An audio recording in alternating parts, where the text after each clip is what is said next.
John.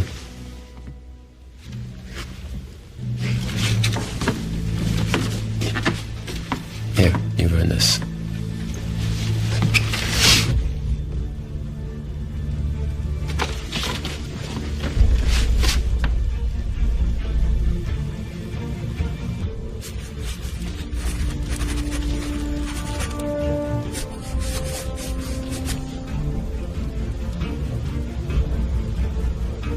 Sure you wrote it big enough? Yes, old King George should be able to see that.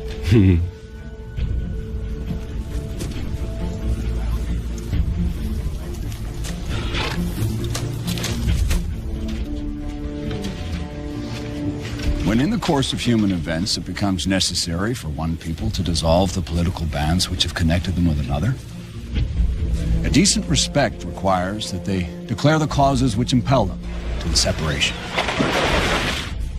We hold these truths to be self-evident. That all men are created equal. That they are endowed by their Creator with certain unalienable rights. And among these are life, liberty, and the pursuit of happiness. To secure these rights, governments are instituted among men, deriving their just powers from the consent of the governed. And whenever any form of government becomes destructive of these ends, it is the right of the people to alter or to abolish it and to establish new government. We therefore, the representatives of the United States of America, do and with the authority of the good people of these colonies, solemnly publish and declare that these united colonies are, and of right ought to be, free and independent states, that they are absolved of all allegiance to the British Crown, and that all political connection between them and the state of Great Britain is and ought to be totally dissolved. In the support of this declaration, with a firm reliance on the protection of divine providence, we mutually pledge to each other our lives, our fortunes, and our sacred honor.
Now, I'm going to talk about George Washington. This is in the Library of Congress.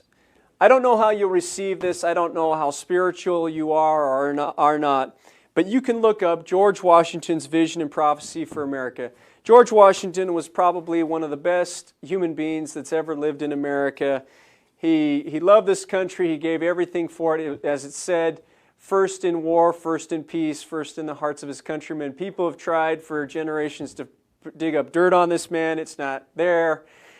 So in the darkest days of the war, they were in Valley Forge. In 1777, people were deserting by the thousands.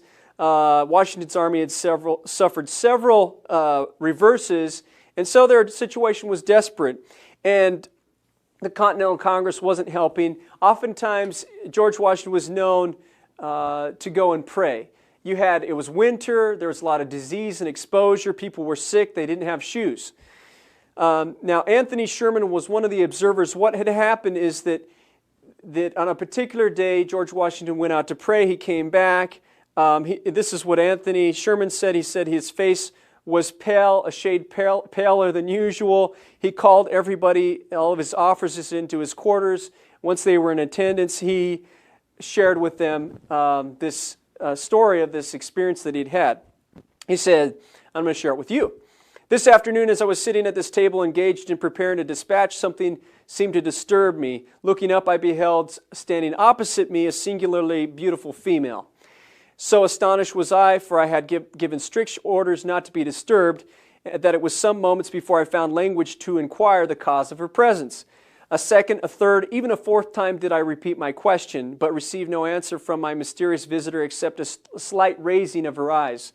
By this time I felt strange sensations spreading through me. I would have risen, but the riveted gaze of the being before me rendered volition impossible. I essayed once more to address her, but my tongue had become useless, as though it had become paralyzed.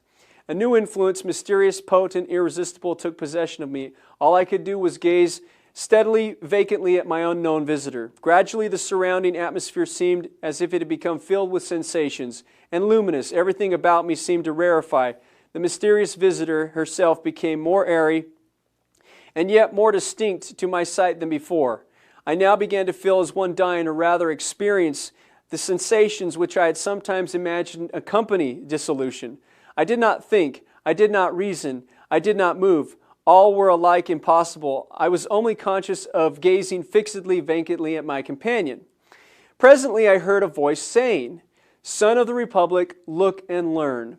While at the same time my visitor extended her arm eastwardly. I now beheld a heavy white vapor at some distance rising fold upon fold. This gradually dissipated, and I looked upon a strange scene. Before me lay spread out in one vast plain all the countries of the world, Europe, Asia, Africa, and America. I saw rolling and tossing between Europe and America the billows of the Atlantic, and between Asia and America lay the Pacific. "Son of the Republic," said the same mysterious voice as before, "look and learn." At that moment I beheld a dark, shadowy being, like an angel, standing, or rather floating in midair between Europe and America. Dipping water out of the ocean in the hollow of each hand, he sprinkled some upon America with his right hand, while with his left hand he cast some on Europe. Immediately a cloud raised from these countries and joined in mid-ocean. For a while it seemed stationary, and then it moved slowly westward until it enveloped America in its murky folds. Sharp flashes of lightning gleamed through it at intervals, and I heard the smothered groans and cries of the American people. A second time the angel dipped water from the ocean and sprinkled it out as before.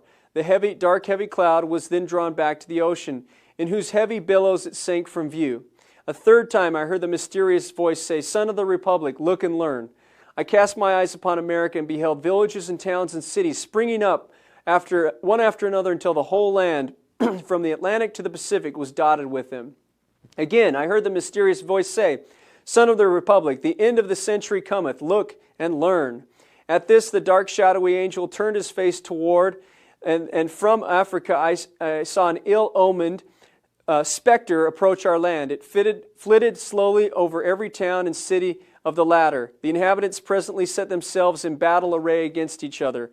As I continued looking, I saw a bright angel on whose brow rested a crown of light, and on which traced the word Union, bearing the American flag, which he placed between the divided nation, and said, "Remember ye our brethren." Instantly the inhabitants, casting from them their weapons, became friends once more, and united around the national standard. And again I heard the mysterious voice saying, "Son of the Republic, look and learn." At this the dark shadowy angel placed a trumpet into his mouth and blew 3 distinct blasts. And taking water from the ocean, he sprinkled it on Europe, Asia, and Africa.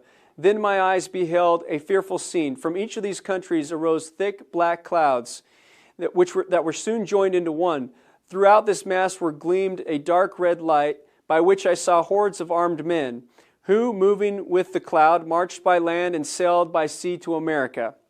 Our country was enveloped in the volume of cloud, and I saw these vast armies devastate the whole country.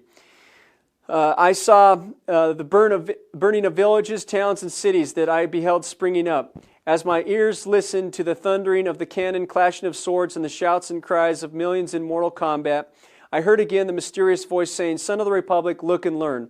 When the voice had ceased, the dark shadowy angel placed his trumpet once more to his mouth and blew a long and fearful blast. Instantly a light, as of 1,000 suns shone down from above me and pierced and broke into fragments the dark cloud which enveloped America.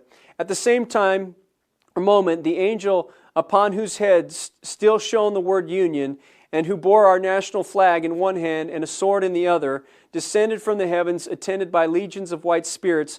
These immediately joined the inhabitants of America, who I perceived were well nigh overcome, but who immediately taking courage again, closed up their broken ranks and renewed the battle.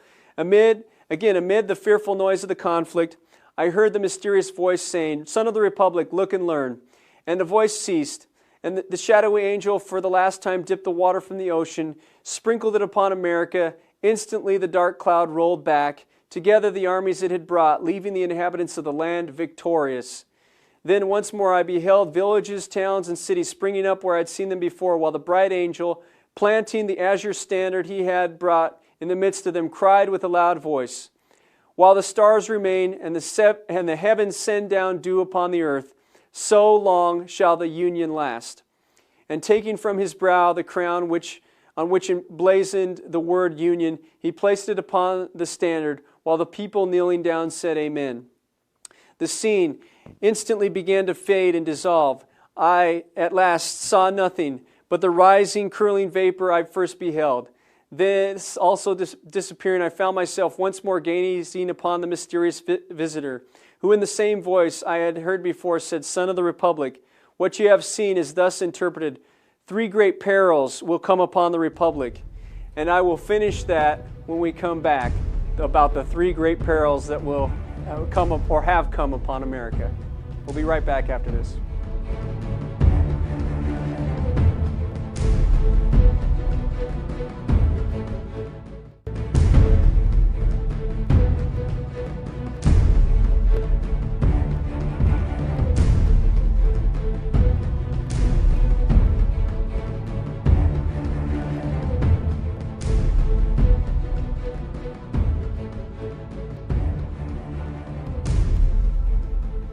Okay, thank you. We're back. So we've had the vision, and then closing, this mysterious visitor, the female angel that's standing before Washington, says, 3 great perils will come upon the Republic. The most fearful is the third. But in this greatest conflict, the whole world united shall not prevail against her. Let every child of the Republic learn to live for his God, his land, and the Union. With these words, the vision vanished, and I started from my seat and felt that I had seen a vision wherein I had been shown to me the birth, progress, and destiny of the United States. Thus ended General George Washington's vision and prophecy for the United States of America as told in his own words. So if you go back, I encourage you to go back and read the vision and prophecy for yourself. It's clear that the first one is talking about, the first of the 3 is the Revolutionary War that America overcomes. Then the dark cloud from Africa is all the slaves that are brought here, the nation's divided, and the angel comes out. Remember that you're all brethren. They drop their weapons and they reunite as a country. The third is, according, if you consider George Washington any kind of a valid resource, and I do because I believe he was an inspired man, there's going to be one final conflict in which the globe or the global community unites against America, in which we will emerge victorious. So I'm grateful to be with you. This is Occupy Freedom. Check it out for yourself. Take care, everyone.